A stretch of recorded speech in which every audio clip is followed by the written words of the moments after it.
tayo ngayon sa isa pang event ito sa Pasayan sa Lucena. I'm with my love. Wow, ang gawin na asapa.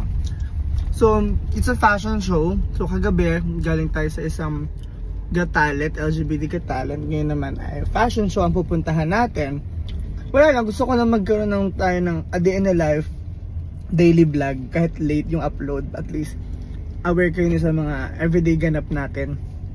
Siyempre, ginagrab natin kasi hindi naman araw-araw may events. Saya lang na maging part at may include at ma-recognize tayo na Cha and Dance sa kanilang mga events. Nakaka-overwhelm yun. And maraming salamat sa walang sawang pagmamahal sa Cha and Dance. Love, anything you can say?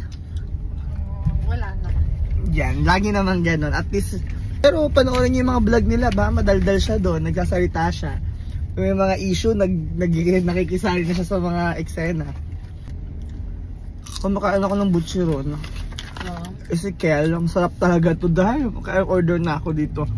Ezekiel butcheron, the best. Simple lang atake natin today. Fresh lang.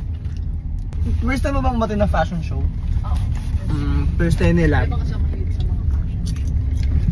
Ako naman nakakanood na ako dati nung college sa mga fashion kasi nag-a-assist ako sa mga fashion designer dati.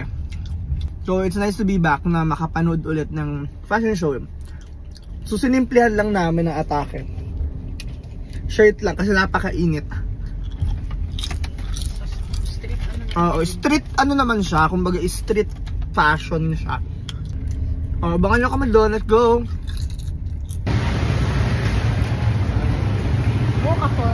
Walkathon mula sa parking area.